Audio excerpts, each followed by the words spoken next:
Assalamualaikum warahmatullahi wabarakatuh.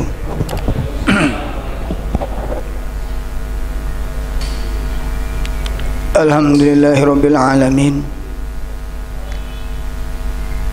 Wassalatu wassalam alal anbiya wal mursalin wa ala alihi wa ashabihi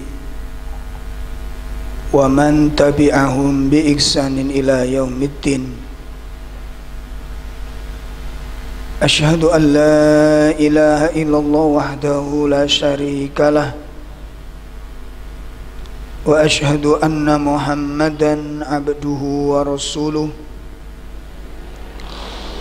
Ya ayyuhalladzina amanu taqullaha haqqa tuqatih wa la tamutunna illa wa antum muslimun.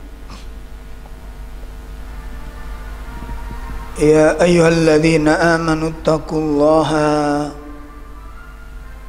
wa qulu qawlan sadida yuslih lakum a'malakum wa yaghfir lakum dhunubakum wa man yuti'illaha wa rasulahu faqad faza fawzan 'azima. Amma ba'd, fa inna asdaqal hadits kitabullah wa khairal hadyi hadyu Muhammadin sallallahu alaihi wasallam wa syarrul umur muhdatsatuha wa kullu muhdatsatin bid'ah wa kullu bid'atin dhalalah wa kullu dhalalatin finnar. Ikhwatul iman rahimani wa rahimakumullah. Bapak-bapak, ibu-ibu, jamaah majlis taklim yang semoga dimuliakan Allah Subhanahu wa taala. Sebagaimana yang telah kita ketahui bahwa iman memiliki sifat yang tidak menetap. Iman ini berubah-ubah. Sebagaimana dikatakan oleh para ulama bahwa al-iman yazidu wa yanqus. Iman itu bisa bertambah dan iman bisa berkurang. Bahkan bukan cuma berkurang, tapi hilang dari hati manusia. Kapan hilangnya iman? Ketika pemilik iman itu tidak menjaganya. Ya. Karena berkurangnya iman ini sifatnya tersembunyi. Ya. Tersembunyi. Berkurangnya iman itu perlahan-lahan. Makanya di sini salah satu kebiasaan para salaful ummah, para sahabat dan para a'immatul muslimin di dalam menjaga imannya itu betul-betul serius. Karena hilangnya iman itu juga perkara yang serius. Dan kalau iman sudah berkurang dalam hati, berkurang di dalam kehidupan, ini memiliki pengaruh yang sangat besar sekali. Sehingga salah satu kebiasaan, ya, salah satu kebiasaan dari generasi salaf adalah apa? Selalu memperhatikan kondisi hatinya. Coba perhatikan, ini salah satu apa? Kebiasaan generasi salaf apa? Selalu memperhatikan keadaan hatinya.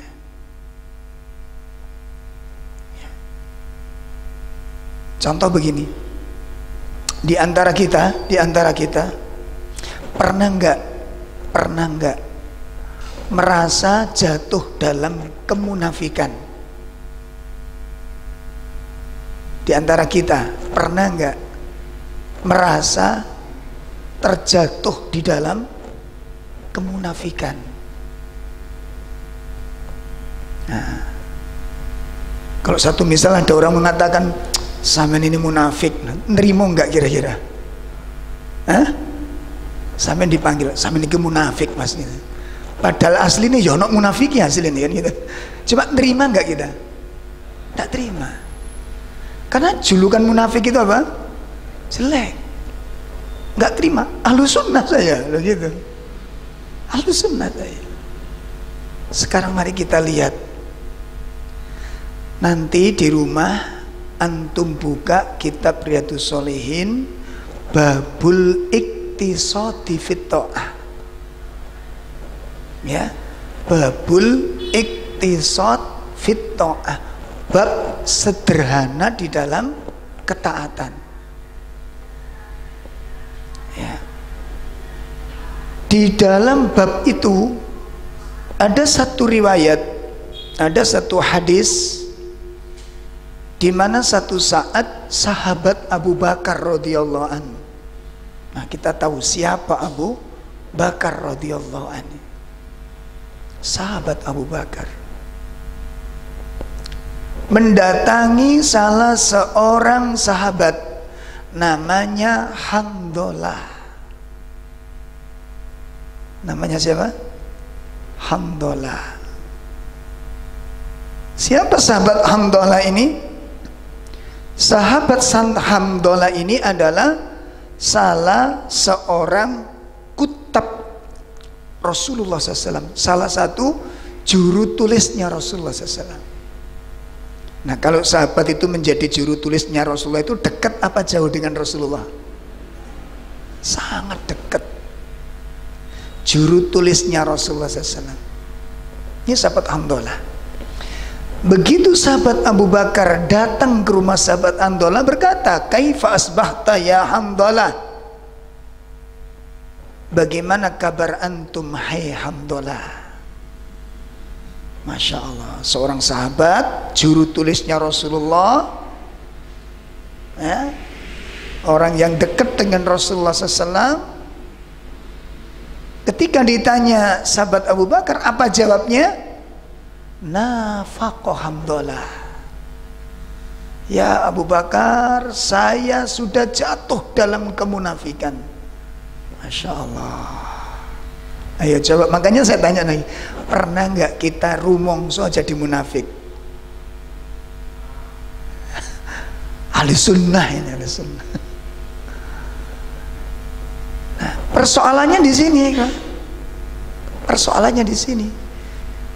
Apa yang telah dilakukan oleh sahabat Handolah sampai beliau merasa bahwa beliau terjatuh di dalam kemunafikan? Perbuatan apa yang beliau lakukan?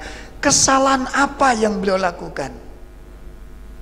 Nah, begitu sahabat Handolah menyatakan bahwa dirinya terjatuh dalam munafik, sahabat Abu Bakar terkejut, kaget, sambil menyatakan subhanallah. Ma taqul ya Handolah, apa yang kau ucapkan ini? Kenapa engkau ucapkan bahwa engkau terjatuh dalam kemunafikan? Apa yang kau telah perbuat? Baru sahabat Handolah bercerita. Apa kata beliau? Pada saat saya duduk bersama Rasulullah SAW,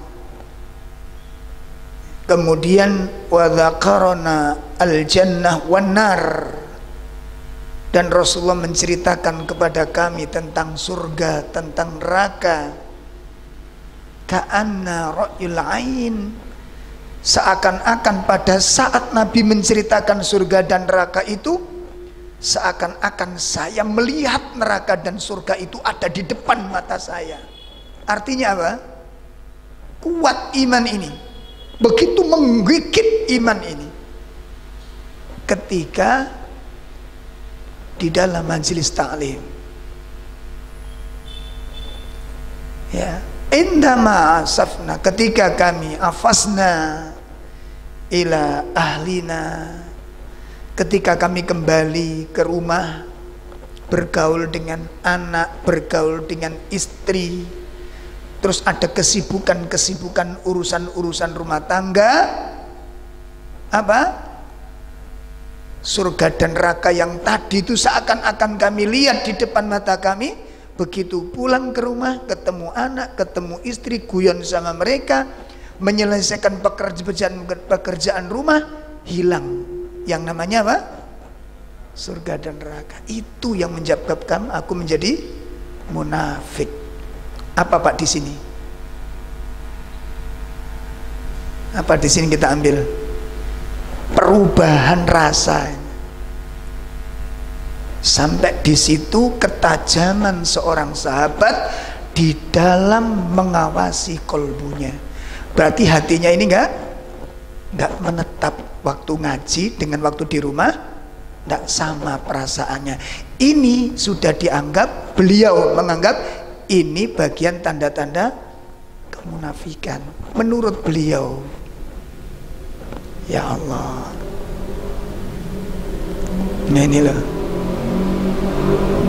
Akhirnya apa kata Abu Bakar? Begitu diceritakan oleh sahabat Handalah bahwa itu yang saya lakukan, itu yang saya alami, yang menyebabkan saya terjatuh ke dalam kemunafikan. Akhirnya Abu Bakar mengatakan, ya Handalah, kalau begitu saya juga demikian.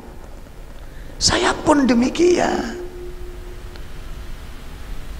Ketika berada di samping Nabi, Nabi mengajarkan tentang surga, Nabi menyampaikan tentang neraka, iman itu begitu kuat. Ya. Seakan-akan cerita itu memukul hati kita, memberikan dorongan motivasi, mencas iman kita. Tapi begitu kembali ke rumah, ketemu istri, ada masalah-masalah, problematika rumah tangga, hilang yang namanya saya juga demikian. Itu dijelaskan oleh Syekh Salim Id Al-Hilal. Apa kata beliau? Seharusnya seorang muslim selalu mengawasi keadaan hatinya. Perubahan-perubahannya ini loh ikhwah.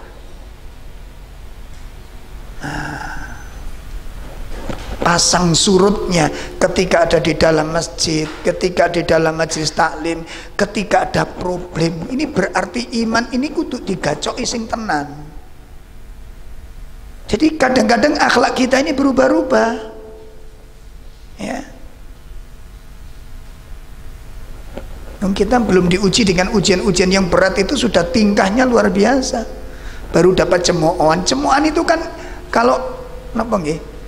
Dikasih julukan-julukan ini dan itu sudah menjadi tradisi orang-orang di dalam menjalankan ketaatan itu dari masa ke masa. Sehingga kalau hari ini kita dikasih julukan-julukan yang kurang baik, memeti, itu berarti kita nggak paham tentang iman ini. Berarti kita belum memahami konsekuensi iman. Kalau kita memahami, sudah memaklumi, memang begitu sunatullah dari masa ke masa. Jangankan kita yang kebaikan-kebaikan dari segala sisinya serba kurang. Manusia terbaik, budi pekerti yang termulia, sifat pemaaf yang sempurna dari segala sisinya, itu masih dicela secara habis-habisan. Lu apalagi kita yang serba kurang dari segala kebaikan ini. Bisa dipahami ini? Sehingga kita nggak sibuk dengan itu semuanya. Maka dari yang paling mendasar, ikhwah, yang paling mendasar adalah bagaimana status kedudukan iman ketika dalam segala keadaan. Bagaimana kondisi iman kita di dalam setiap keadaan. Ketika mendapat nikmat, ketika mendapat musibah, ketika santai, ketika sehat, ketika sakit. Persoalan yang harus diperhatikan seorang mukmin adalah bagaimana kondisi iman. Pas perhatikan. Ya. Ketika dipuji, ketika dicela, ketika berhasil, ketika gagal, persoalan yang menjadi inti perhatian kita adalah apa? Bagaimana kondisinya iman. Perhatikan ini. Perhatikan ini. Karena kita sering gagalnya di sini, Pak. Gagalnya kita untuk menjadi orang mukmin yang benar itu tidak bisa mensikapi persoalan-persoalan ini secara ilmiah dan secara imaniah. Ya, tidak bisa mensikapi persoalan-persoalan, ujian-ujian di dalam keimanan secara ilmiah dan secara imaniah. Jadi ini yang perlu kita pelajari betul.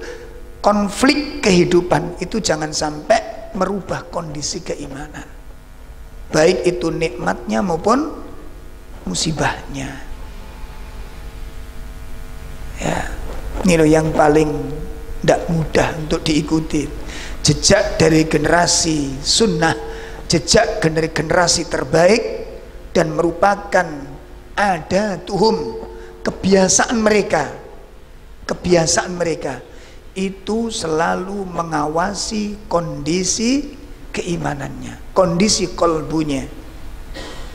Jadi betul-betul diikuti, Pak, perkembangan. Oh, dalam kondisi gini gimana posisi hatinya, dalam kondisi begini bagaimana kondisi hatinya, itu diawasi betul. Kok berubah, dikembalikan seperti semula. Nih, sehingga di situ nanti mental itu stabil. Mental itu jadi apa? Stabil. Nah, coba sekarang gini, antum pulang dari kerja, ya, dalam keadaan capek, dalam keadaan lapar. Begitu nyampe di rumah, istri nggak di rumah, ditelepon nggak nyambung, di WA nggak masuk, nggak ada info masuk ke antum. Yang ada pada saat itu pikiran kita suudon atau husnudon.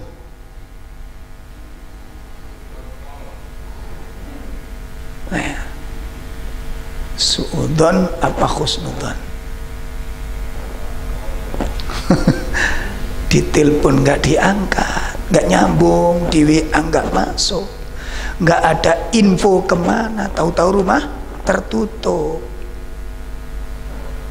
Ditambah lagi pintu pagar dikunci mateng sudah.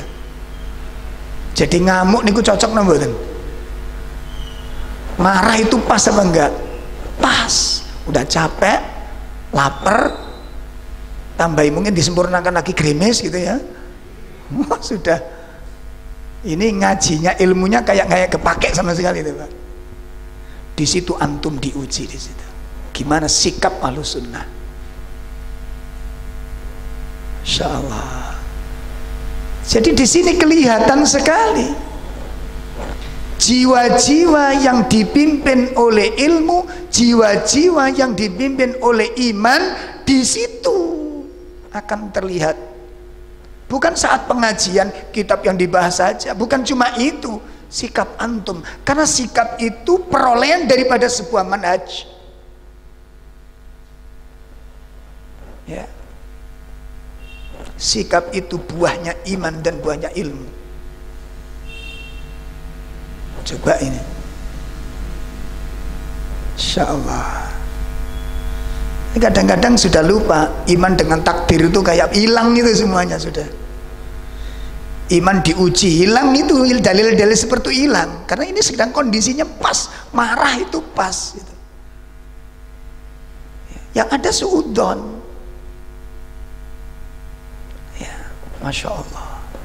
Nah ini yang perlu diawasi oleh kita, kondisi hati kita ini. Ya, makanya sangat masyhur di kalangan para ulama, Ahlussunnah dari kalangan sahabat sampai dengan kalangan tabi'in, tabi'ut tabi'in itu selalu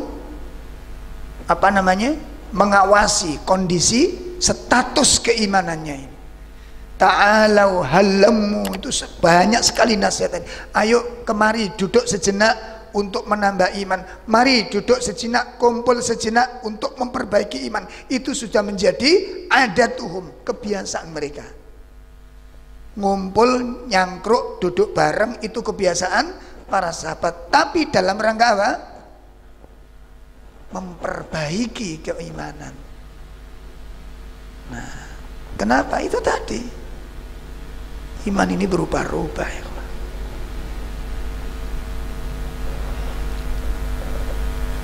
Nah, ikhwatul iman rahimani wa rahimakumullah, menindaklanjuti pembahasan kitab Ahbabullah ya, 40 karakter yang dicintai oleh Allah Subhanahu wa taala, yang ditulis oleh Syekh Abdul Azim ya, hafizahullah taala, yang merupakan karya emas beliau yang mengumpulkan data, mengumpulkan dalail ya, mengumpulkan dalil-dalil, mengumpulkan hujah-hujah, mengumpulkan ilmu, mengumpulkan data dari Al-Quran maupun Sunnah, kemudian dikemas oleh beliau, dikumpulkan, ditulis, diteliti, menghasilkan sebuah kitab yang sangat mulia, yakni kitab Ahbabullah, sifat-sifat hamba yang dicintai Allah Subhanahu wa ta'ala. Malam ini kita akan lanjutkan pembahasan secara global dulu, melanjutkan pada bulan kemarin. Yang terakhir kemarin apa Pak? Sampai poin berapa?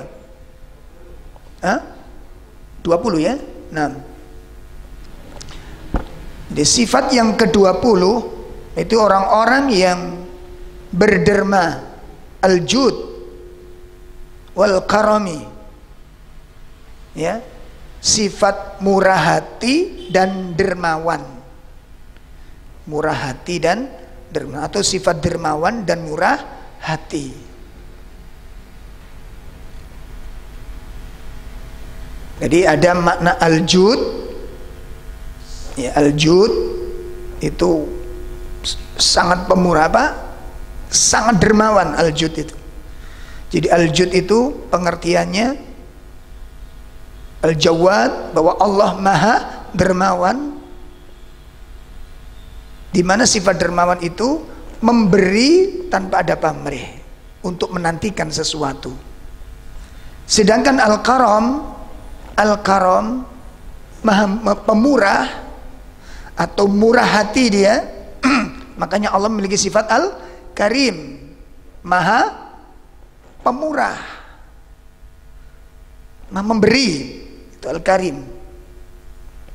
Jadi al-karim itu memberi tanpa diminta. Jadi sifat pemurah itu apa? Suka memberi tanpa diminta. Jadi kalau dermawan tadi memberi tanpa ada apa? Tendensi. Ini luar biasa, dua sifat yang sama, dan itu dua sifat ini dimiliki oleh Rasulullah sallallahu alaihi wasallam. Dimiliki oleh Rasulullah sallallahu alaihi wasallam. Dan kita nanti kelihatan di sini Pak, nanti kita Pak. Kelihatan banget.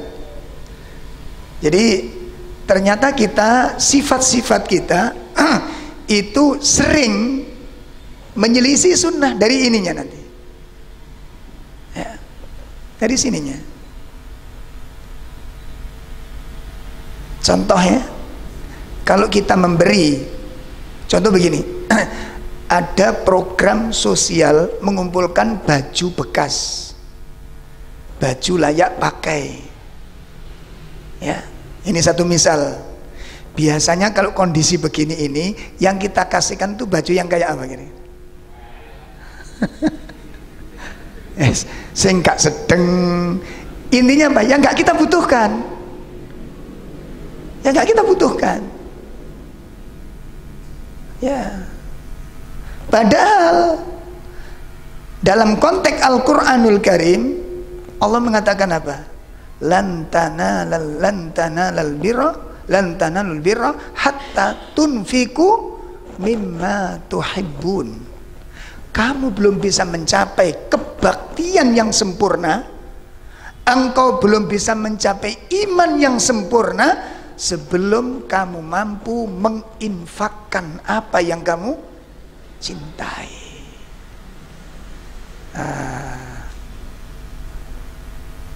Dah sekarang ndak usah memberi, minjemi. Nggak usah memberi, kalau memberi kan di hak milik nanti, dikasih udah nggak mungkin kembali. Kita minjemi, dipinjemi dan nanti kembali ke kita. Ada teman, ada saudara ke rumah kita mungkin ya, terus hujan, ya, hujan terus, bajunya basah, akhirnya pinjem kita. Biasanya Pak kayak begini ini, biasanya begini ini, kita menyerahkan baju-baju kita biar dia yang milih atau kita yang milihkan? Hah? Milih, no. Itu minjemi belum memberi. Dari sini udah kelihatan di mana kualitas iman kita.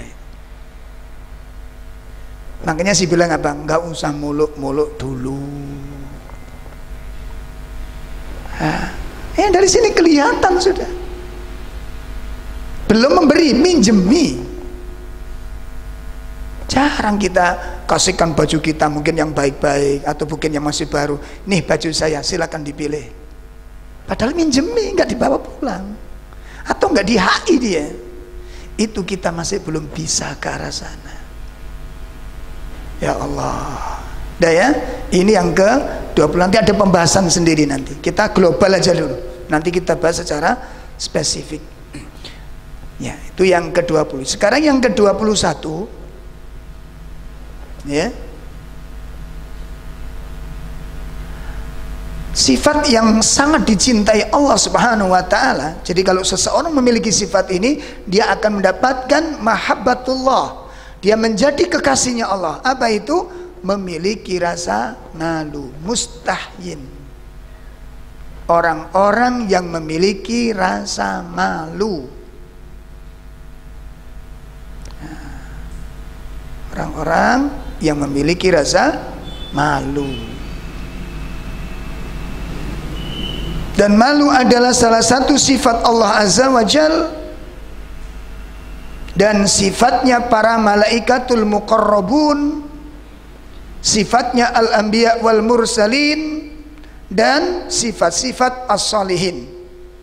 Allah memiliki sifat malu, para malaikat memiliki sifat malu, para nabi dan para rasul memiliki sifat malu, orang-orang yang soleh pun memiliki sifat malu.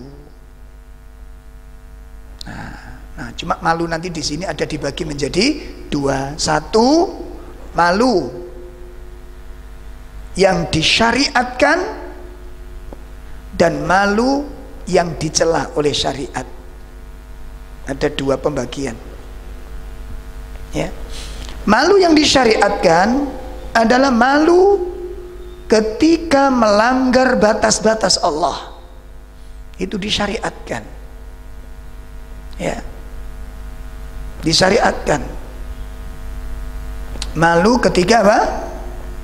Melanggar batas-batas syariat Allah. Malu ketika meninggalkan kewajiban, meninggalkan perintah. Malu terhadap aib. Ini malu yang disyariatkan. Adapun malu yang dicela, yang termasuk sifat-sifat yang tercela adalah malu untuk belajar agama. Nah, ada enggak orang malu belajar Al-Quran? Ada enggak? Sore wis tuwek belajar alif ba ta. Masa udah usah gini, masa belajar ilmu tajwid, malu ini. Ini malu yang dicela oleh syariat. Nanti ada pembahasan tersendiri. Tafsir malu adalah sifat Allah, tafsir malunya manusia. Nanti ada perbedaan-perbedaan di sana. Kemudian yang ke-22, sifat yang dicintai Allah. Nah, jadi ngapunten nggih, ini sifat-sifat yang merupakan PR bagi kita. Sifat yang merupakan apa? PR bagi kita. Nanti kita data dari nomor 1 sampai 20 itu kira-kira sudah berapa sifat yang mampu kita miliki. Jadi tolong jangan cuma dicatat saja. Berapa sifat-sifat yang dicintai Allah? Ini sekian, tapi tidak satu pun dia memiliki. Ini nggak benar gitu loh.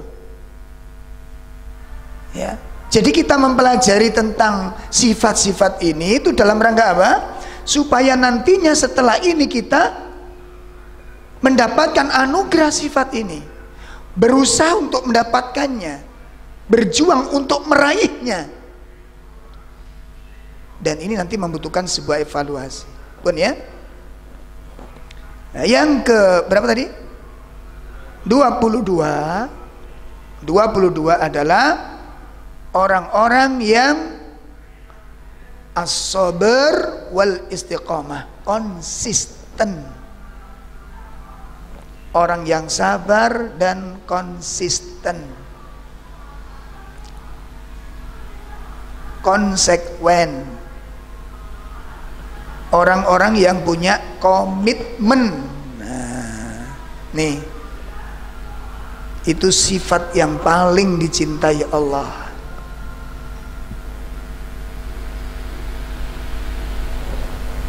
Nah, as-sabar wal istiqamah. Jadi istiqamah ini artinya apa?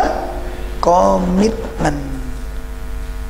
Seperti kita punya program, punya rencana, merencanakan sebuah amalan, memprogramkan sebuah kegiatan. Bikin program itu gampang, ikhwan.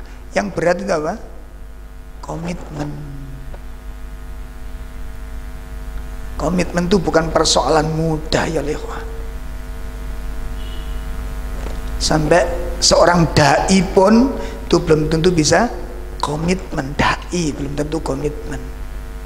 Kalau komitmen itu antara yang disampaikan dengan kebiasaan harinya itu sejalan. Seperti saya ceramah, satu misal ceramah. Mari kita jaga diri kita, kita bangun syariat di dalam rumah tangga kita, kita didik anak-anak kita didik istri kita taati aturan Allah dalam rumah tangga kita. Setelah di rumah, kita biarkan anak-anak kita. Ini namanya apa? Tak komitmen. Ini namanya nggak komitmen. Ya.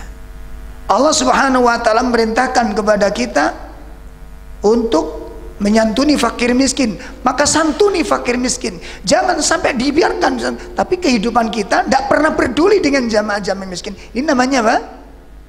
Tidak komitmen. Gitu. Jadi komitmen itu antara ilmu dengan amalnya itu apa? Apa? Berjalan bersama. Itu namanya komitmen. Ya, itu namanya komitmen. Dan ini sifat yang paling dicintai oleh Allah Subhanahu wa Ta'ala.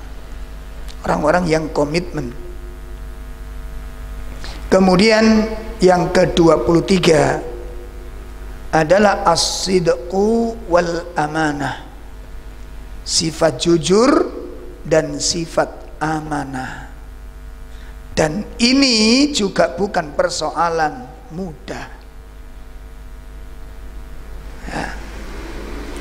Jujur dan amanah itu berarti ada sebuah beban kepercayaan yang Allah berikan atau manusia berikan kepada kita. Apa itu berupa uang atau berupa sesuatu yang dititipkan ke kita, yang dipercayakan kepada kita. Itu membutuhkan dua sifat ini, as-sidqu wal amanah, sifat jujur dan sifat amanah.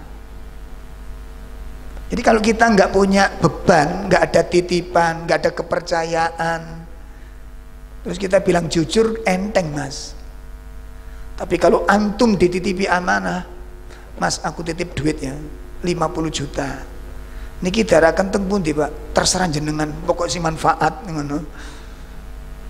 Ketok duit 50 juta pak, di saat kita sendiri mengalami butuh. Masya Allah, di situ iman dan kejujuran itu diuji benar-benar oleh Allah. Makanya kita nggak usah gampang mencela mungkin para pemimpin yang apa, korupsi. Sampeyan iso ngomong pemimpin sekarang tuh korupsi, soalnya sampeyan gak nyekel duit. Ngono lho. Loh bener ini. Antum kalau sudah ditunjukkan duit itu mudah sekali di situ dan dipercayakan dikit-dikit uang, dikit-dikit duit, ini berubah iman itu bisa ya ikhwah. Ya. Berubah iman itu. Insyaallah.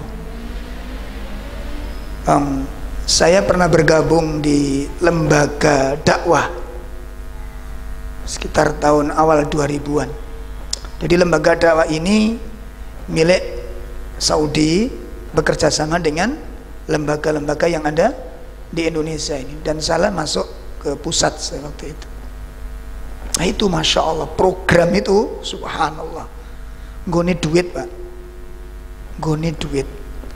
Dan di situ teruji, nampak sekali dai-dai yang istiqomah dengan dai-dai yang mata duit dan kelihatan di situ. Antum diserahi pasrahi, sampai dana untuk anak yatim pun bisa disunat. Ini dai gitu loh. Kenapa? Karena ada duit di situ. Masya Allah. Lembaga-lembaga dakwah ini coba kita lihat. Ya, awas, ini ujian bagi kita. Itu gak mudah untuk menjadi orang yang jujur dan menjadi orang-orang yang amanah. Saya ngelihat kayak begini udah gak tahan. Wallah, bukan urusan sederhana ini.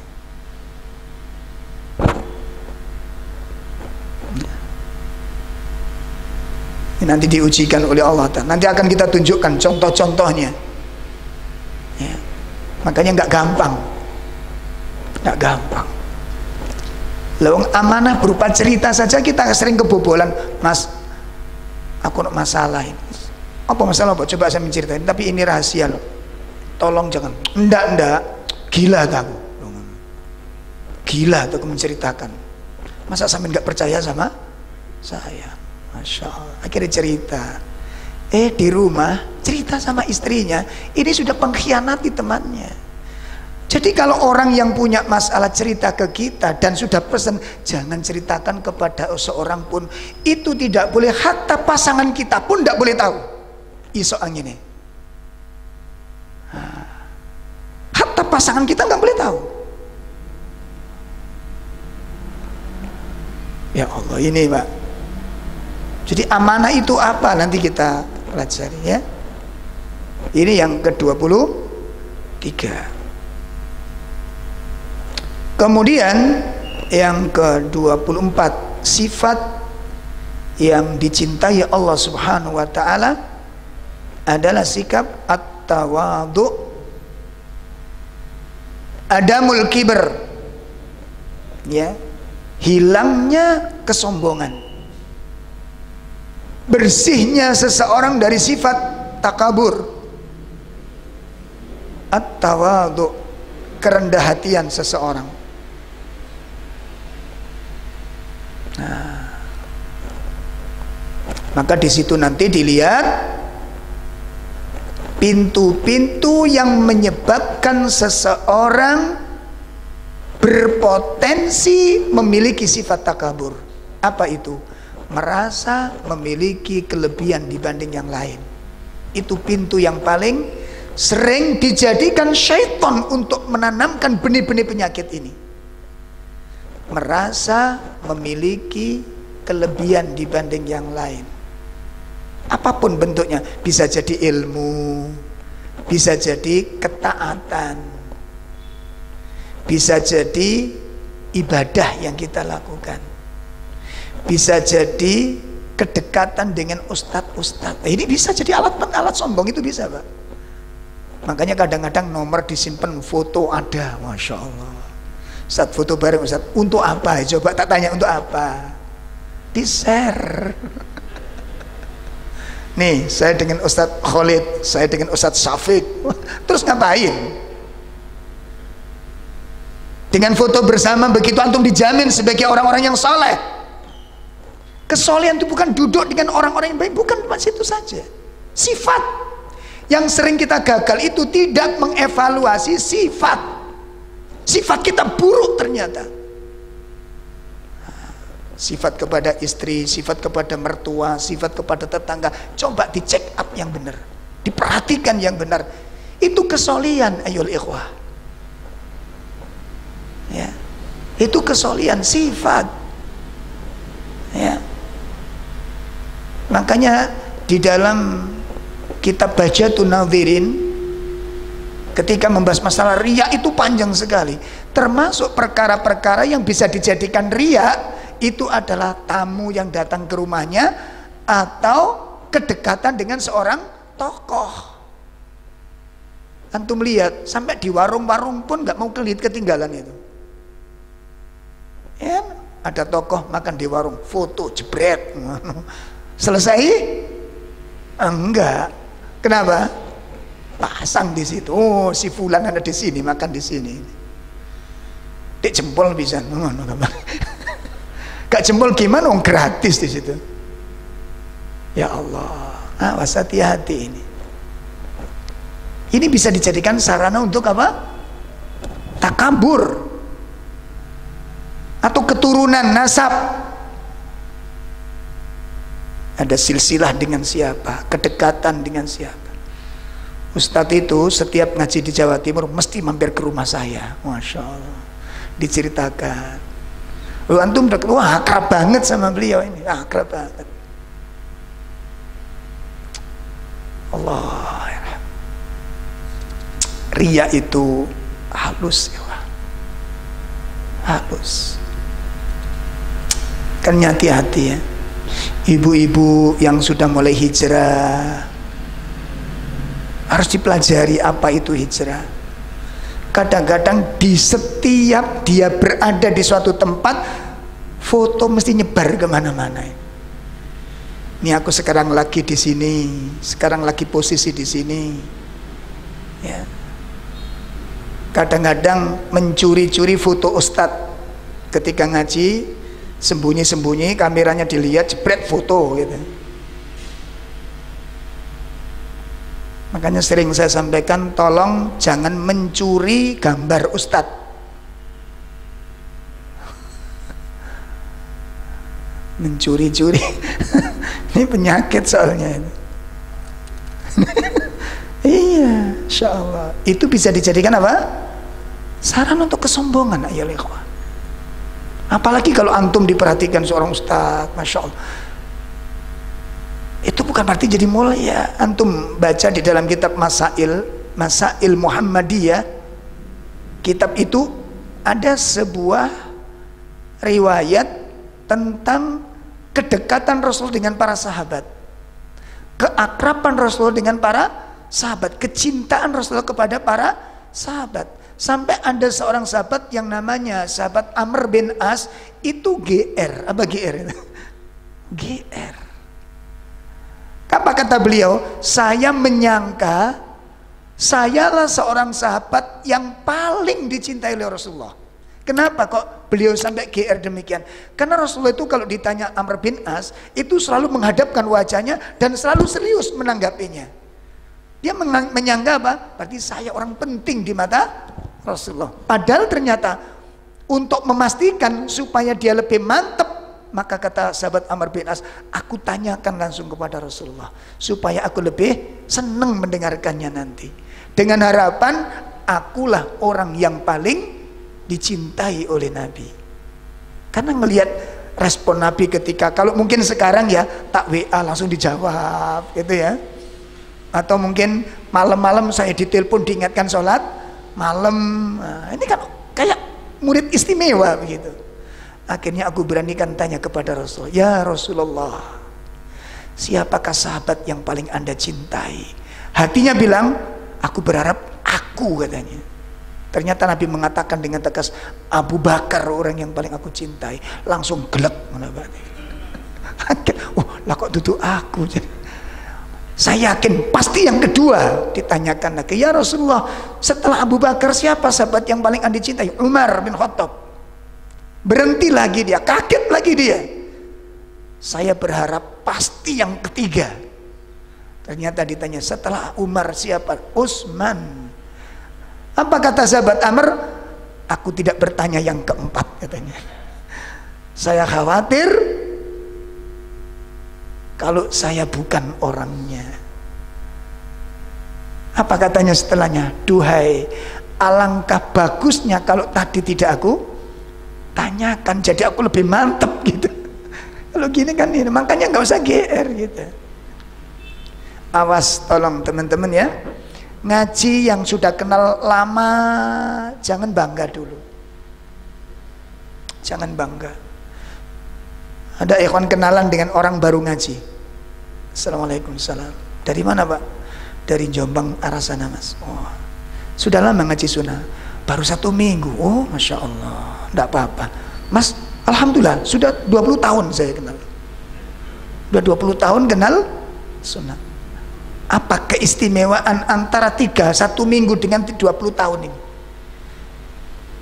Apa yang sudah kenal 20 tahun lebih mulia daripada yang 1 minggu? Apa jaminannya? Subhanallah. Perasaan semacam ini harus disteril oleh ikhwan. Karena ini merupakan bagian dari tabiat. Sakit dipahami ini? Ini bagian dari sebuah tabiat. Sehingga ketika orang merasa dirinya lebih baik karena masa lamanya mengenal sunnah, atau merasa diri lebih baik karena dekatnya dengan ustadz, biasanya orang seperti ini tidak memperhatikan akhlaknya. Biasanya orang seperti ini tidak memperhatikan sifatnya karena sudah tertutup dengan perasaannya tadi itu. Itu yang disebut dengan al-amani, angan-angan kosong. Dan itu talbisul iblis yang paling bahaya. Perangkap syaitan yang paling berbahaya. Ketika di hati seseorang dibangkitkan angan-angan kosongnya. Rumongso dadi wong mulya, rumongso jadi orang utama, tetapi dia tidak memiliki amal-amal yang utama. Awas, perhatikan ini. Awas, makanya perasaan-perasaan harus dikikis, dibersihkan. Ya. Ketika Allah sebutkan sebab-sebab orang melampaui batas, kalla innal insana la yatgha, terus apa? Ar-ra'a istaghna. Sekali-kali tidak, apa kata Allah? Sungguh manusia itu benar-benar melampaui batas. Kapan? Ar-ra'a istaghna. Ketika orang merasa dirinya serba cukup. Insyaallah. Itu sifat yang ke-8 tadi? 24. Sifat 25, orang-orang yang suka berpenampilan rapi, menampilkan keindahan-keindahan zahir maupun batinnya. Ini soal pakaian, Mbak. Makanya Islam sangat memperhatikan masalah berpakaian ini. Ketika ke masjid, ketika tolabul ilm, ya, ketika menemui tamu, ketika menghadiri suatu undangan, ya, ini tolong pakaiannya dijaga, pakaiannya dijaga. Kemudian yang ke-26, ya, orang-orang yang menangis karena takut kepada Allah Subhanahu wa ta'ala. Nah, ini juga bukan persoalan mudah ini, Pak. Ya. Orang mendengarkan nasihat bisa nangis itu enggak setiap orang. Dengarkan seorang imam membaca ayat-ayat Al-Quran ketika sholat berjamaah bisa menangis, itu bukan setiap orang. Dan itu bukan persoalan yang sederhana. Karena tangisan orang-orang ketika mendengarkan ayat Al-Quran itu bentuk dari beningnya hati yang tidak bisa dibuat-buat. Itu bentuk kejernihan hati, kedalaman ilmunya, ketajaman keyakinannya, hidupnya, batinnya, dan kuatnya rasa takutnya kepada Allah. Makanya coba dievaluasi, diingat-ingat, coba Bapak Ibu, kapan terakhir kita ingat air mata kita keluar? Kapan terakhir kali kita ingat-ingat air mata kita keluar? Kapan terakhir kita menangis? Saya sudah 10 tahun gak bisa nangis, kan? Nanti kalau ada orang dikit ngaji, dikit nangis, kamu itu cengeng. Jangan, bisa jadi itu karena lembutnya hatinya. Dan Abu Bakar itu manusia yang paling suka apa? Menangis. Cuma yang ditangisi Abu Bakar itu betul-betul tepat memang. Ya. Makanya kalau orang nonton sinetron nangis itu bukan termasuk, ya. Karena tangisan itu ada 10 macam. Tangisan itu ada 10 macam. Sebagaimana dikatakan oleh Imam Ibnul Qayyim, nangis itu ada 10 macam. Ada nangis karena takut kepada Allah, nangis karena mengharap dirahmati Allah, ya. Menangisi dosa, menangisi kekurangan. Ada yang menangis karena bahagia, ada menangis karena menderita, dan ada nangis kesetrum. Nangis setrum itu gimana? Gak ngerti sing ditangisi, gak ngerti sing ditangisi, ya. Sama kalau jenengan nanti umroh, apalagi kalau Ramadan, ya. Ramadan 10 malam terakhir itu biasanya kalau malam ganjil itu pasti Syekh yang balik menjadi imam. Kalau beliau menjadi imam gak nangis itu wis rai gedek, Pak. Ngerti rai gedek kan? Loh, bener, Pak. Masya Allah, tangis. Jadi kalau saya sudah yang jadi imam itu kayak hidup yang namanya Masjidil Haram, kayak hidup Masjidil Haram. Menggema suaranya ini, Pak. Jadi sholat jam berapa saja enak aja itu. Apalagi detik-detik terakhir nanti ketika kunut witir tuh, Masya Allah, tumpah semua air mata ini. Nah, cuma masalahnya, Sesudes itu menangisi ayat-ayatnya ini. Lah kita menangisi Sesudes itu masalahnya. Sampeyan kok nangis kenapa? Sesudes nangis itu. Jadi beda yang, tapi itu termasuk kebaikan gitu. Cuma kualitasnya beda. Nah, ini perlu dilatih, Pak. Jadi jangan bangga. Kalau bapak-bapak nggak pernah menangis itu jangan bangga. Bisa jadi itu tanda-tanda kebekuan hati. Sehingga sudah tidak ada rasa takut sama sekali. Dengan azab nggak takut, dengan siksa nggak takut, berkurangnya amal nggak takut sudah. Dan ini bahaya. Ya, termasuk 4 hal yang merusak manusia. Jumudul ain, mata yang kering.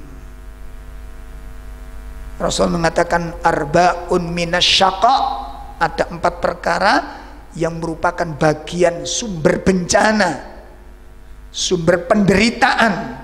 Apa kata Rasul?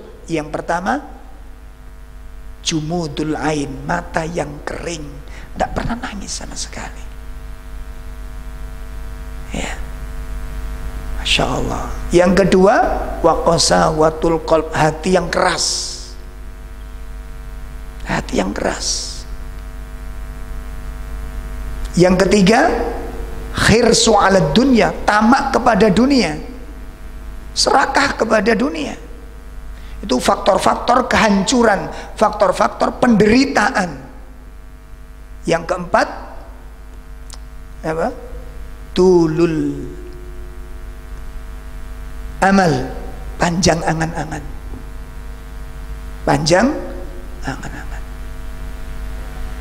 Yang pertama, jumudul ain, mata yang kering. Dua, waqasawatul qalb, hati yang keras. Empat, khirs ala dunia, tamak kepada dunia. Yang keempat, tulul amal, panjang angan-angan. Yang dikatakan panjang angan-angan itu apa? Meyakini kematian itu masih jauh. Ya, matiku masih jauh. Nah, kalau orang meyakini kematiannya itu masih jauh, itu pasti, Pak, pasti. Satu, suka menunda-nunda amal. Pasti sudah. Nunda-nunda taubat, bermalas-malasan beribadah. Kenapa? Karena dia meyakini usianya masih panjang. Coba apa yang menyebabkan kita tidak bersegera beramal? Apa sebabnya? Karena kita meyakini kesempatan masih banyak. Sementara para sahabat radhiyallahu anhum ajmain, kalau sudah masuk malam, Mbak, apa kata para sahabat? Saya khawatir sholat isya saya tadi sholat yang terakhir. Besok subuh sudah ada kesempatan sholat isya, sholat subuh. Kalau orang sudah punya keyakinan seperti ini, contoh kalau antum, saya, ya, nggak yakin kalau subuh besok masih hidup, kira-kira apa yang kita lakukan malam ini? Kira-kira apa, Pak? Hah? Kalau kita nggak yakin kalau besok subuh saya hidup apa enggak, ya Allah, nggak yakin saya. Kira-kira apa yang kita lakukan malam ini? Pasti mengerahkan kemampuannya, Pak. Karena kita yakin, besok sore sudah ada agenda hari ini. Makanya kita tunda-tunda, nggak bersegera di dalam amal. Itu karena kita terkena penyakit apa? Tulul amal, panjang angan-angan. Dan itu yang menjadikan kemalasan tumbuh di dalam hati kita. Ya, Masya Allah. Udah ya. Nah, jadi orang-orang yang menangis karena takut kepada Allah itu termasuk sifat-sifat yang dicintai Allah. Kemudian yang ke-27, ya, orang-orang yang hifdzul lisan, menjaga lisannya, menjaga lisannya. Bagaimana orang menjaga lisan itu? Kathratu dzikrillah, memperbanyak ucapan-ucapan yang mengandung zikir kepada Allah, ya. Wasukut, dan banyak diam, minal laghwi, dari perkataan-perkataan yang sia-sia. Ini orang-orang yang menjaga lisan. Jadi menjaga lisan itu ada dua konsekuensinya. Satu, memperbanyak ucapan-ucapan yang mengandung zikir kepada Allah, dan banyak diam dari perkara-perkara yang sia-sia. Nah, ini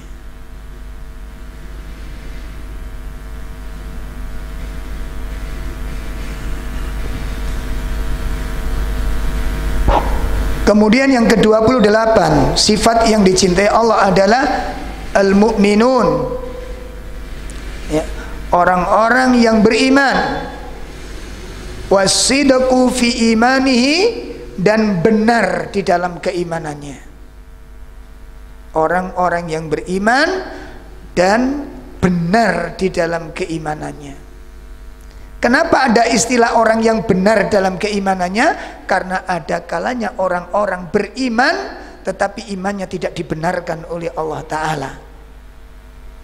Makanya ada ayat ulaika humus shadiqun, mereka itulah orang-orang yang benar imannya. Berarti ada orang yang nggak benar imannya. Nah, siapa di antara kita yang benar imannya dan siapa di antara kita yang tidak benar imannya? Iman yang benar itu yang bagaimana, dan iman yang tidak benar itu yang bagaimana? Lah ini kita wajib mengetahuinya. Khawatirnya apa ya ikhwah?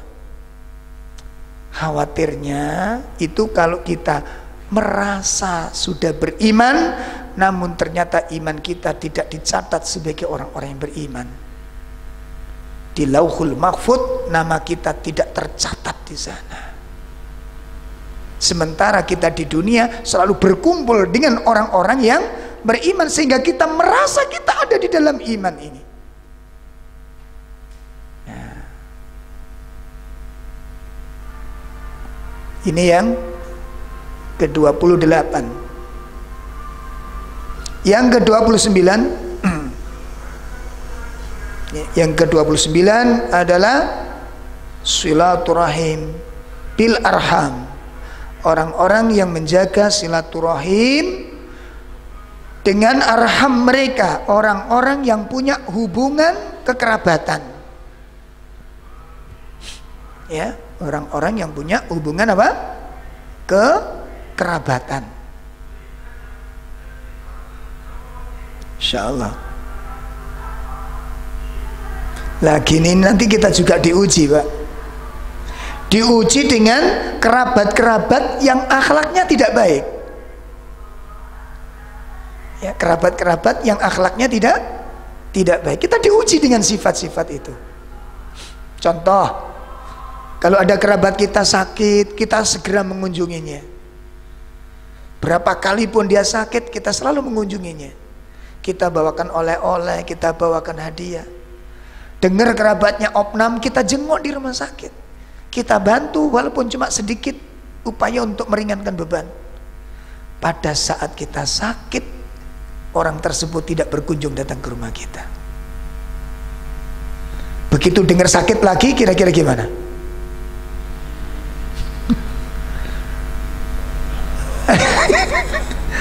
Masya Allah, ini loh Pak. Makanya ikhlas itu bukan persoalan sederhana.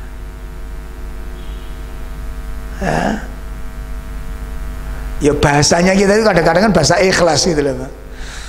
Ya, cuma sering kita kunjungi kan, salami tempel, entah 50.000, entah 100.000, entah 500.000 kita sumbangkan. Pasti ngomong, ya Allah sampean ngerepoti terus Mas, aku jepurane, nggak apa-apa, yes wongku kentantian, nanti sing ngono. Itu bahasanya, itu bahasanya, ya kan? Begitu kita diuji benar atau punya hajat, kita selalu datang ke rumahnya. Kita sempat-sempatkan mendatanginya karena dia kerabat kita. Begitu kita punya hajat, dia nggak kunjung ke rumah kita. Ayo coba, meneng apa muni?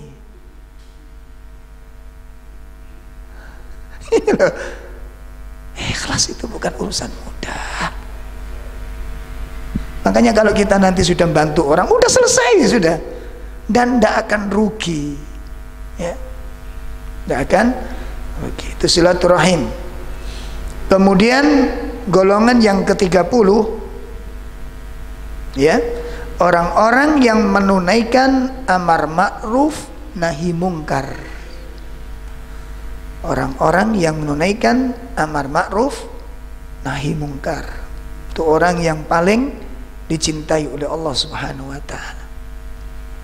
Nah, nanti ada banyak hal Pak, karena sekarang banyak orang-orang mengatasnamakan amar ma'ruf nahi mungkar tapi justru menyalahi syariat. Ya. Banyak orang menegakkan amar ma'ruf nahi mungkar tapi terbalik, justru amar nahi apa? Amar mungkar wa nahyul ma'ruf, mengajak orang-orang dalam kemungkaran dan mencegah orang-orang dalam kemakrufan. Sekarang terbalik sekarang. Ya. Yang ngajak yang mungkar itu yang paling bagus. Dalilnya apa? Islam rahmatal lil alamin. Mendekati orang-orang kafir, membela orang-orang kafir, bersekongkol dengan orang-orang kafir. Apa katanya? Islam itu rahmatan lil alamin. Ini kerusakan di dalam pemahaman yang sekarang menjungkir balikkan syariat agama ini, merusak pemahaman umat, meniupkan racun-racun syubhat, dan ini pintu kehancuran umat ini. Di sini kuncinya. Ya, di sini kuncinya. Ketika orang sudah punya pemahaman yang terbalik di dalam syariat ini, yang benar dianggap salah, yang salah dianggap benar, yang mungkar dianggap ma'ruf, yang ma'ruf dianggap mungkar. Ini namanya racun syubhat yang menghancurkan agama, memporak-porandakan syariat, menyesatkan umat. Sehingga ayyul ikhwah, ketika orang berdiri di atas kemungkaran, yahsabuna annahum muhtadun. Ini yang paling mengerikan, ini yang paling besar kerusakannya. Apa itu? Ketika orang berada di atas kebatilan, berdiri di atas kemungkaran, mereka menyangka berada di atas hidayah. Masya Allah. Ini kerusakan yang mengerikan. Kenapa? Karena orang yang berada di atas kebatilan, berdiri di atas kemungkaran, sementara dia menyangka berada di atas hidayah, tidak ada pintu tobat baginya. Nggak ada kesempatan tobat bagi orang semacam ini. Kenapa? Karena orang bertobat itu diawali dari merasa salah. Sekarang bermunculan dai-dai yang mengerikan ini, penceramah-penceramah yang menyimpang dari syariat, memutarbalikkan syariat, menjungkir balikan syariat, sehingga masyarakat ini punya pemahaman yang terbalik sekarang ini. Yang sesuai dengan sunnah dianggap menyalahi syariat, yang menyalahi syariat justru itu yang dianggap tepat sesuai dengan syariat. Dalilnya Islam rahmatal. Ini kacau sudah ini, kacau sekarang. Makanya ayo kita kembali kepada Al-Quranul Karim sebagai patokan utama kita, bifahmi sahabah, dengan mengikuti pemahaman para sahabat radhiyallahu anhu. Nah, kemudian yang ke-31, ini jam berapa ini? Hah? Jam 9? Baik, saya tambah satu lagi.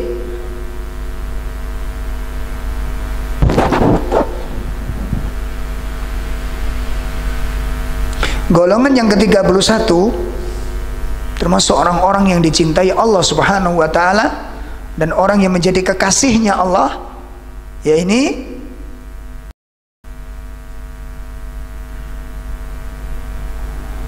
orang-orang yang mengambil rukhsah, orang-orang yang mengambil keringanan-keringanan dari Allah Subhanahu wa ta'ala. Jadi kalau di dalam syariat itu Pak, nanti ada masa-masa, ada momen-momen syariat ini berubah di dalam pengamalannya. Contoh ketika safar, ya, ada perubahan-perubahan di sana. Sholat bisa dijamak, sholat bisa dikosor. Nah, ini kita harus belajar pada saat yang bagaimana sholat itu bisa dijamak, dan kondisi yang bagaimana sholat itu bisa dikosor. Tidak setiap safar mesti dijamak.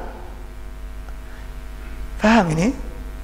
Dan ini saya yakin masih banyak kaum muslimin yang tidak mengerti sama sekali. Oh, kok jamak kosor? Aku kecil ora tau krungu ngono kuwi. Nah, gak krungu piye wong gak tau ngaji. Ya krungu itu kok ngendi wong gak tahu ngaji gitu. Nggak ngerti apa itu qasar, apa jamak itu bagaimana, tayamum, wudu itu apa, itu tayamum nggak ngerti.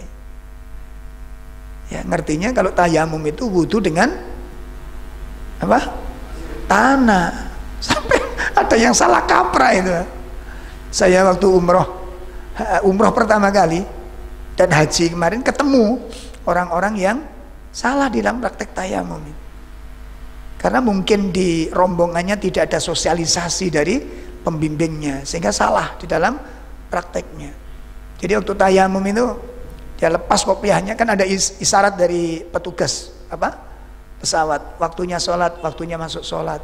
Nah rombongan kami sudah kasih kami sosialisasi, pastikan harus bisa. Jangan sampai naik pesawat saya bingung, Ustadz yuk mau kira waktu sholat boleh Ustadz gitu kan. Jangan sampai ini terjadi. Akhirnya kita kasih sosialisasi, dipastikan paham. Alhamdulillah tenang, tidak masalah.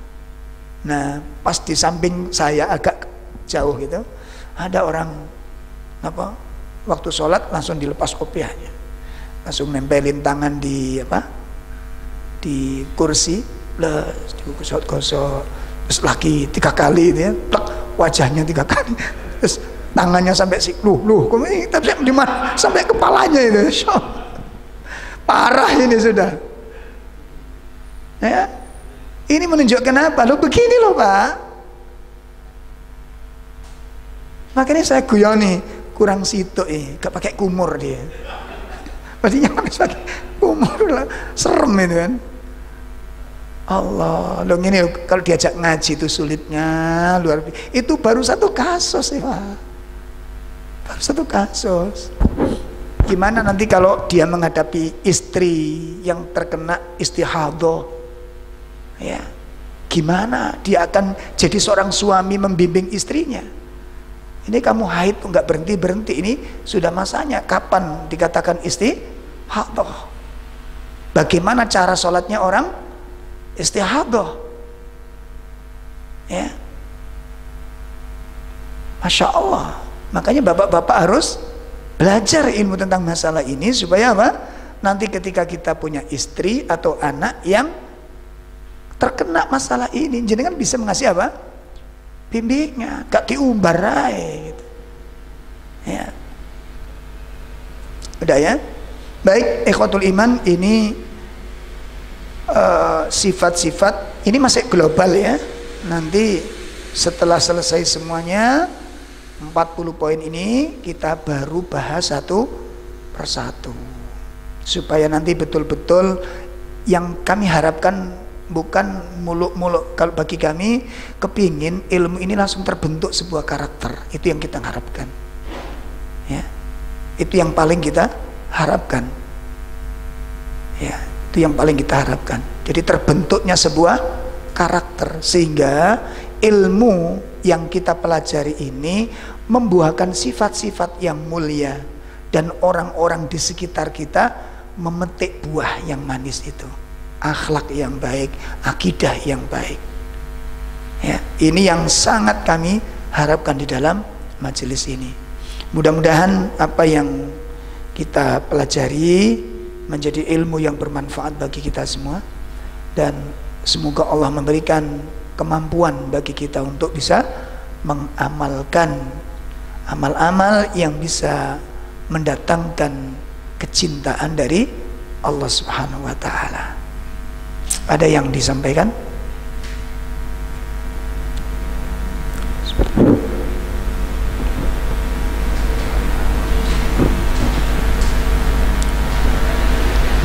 Baik, kalau tidak ada kita cukupkan.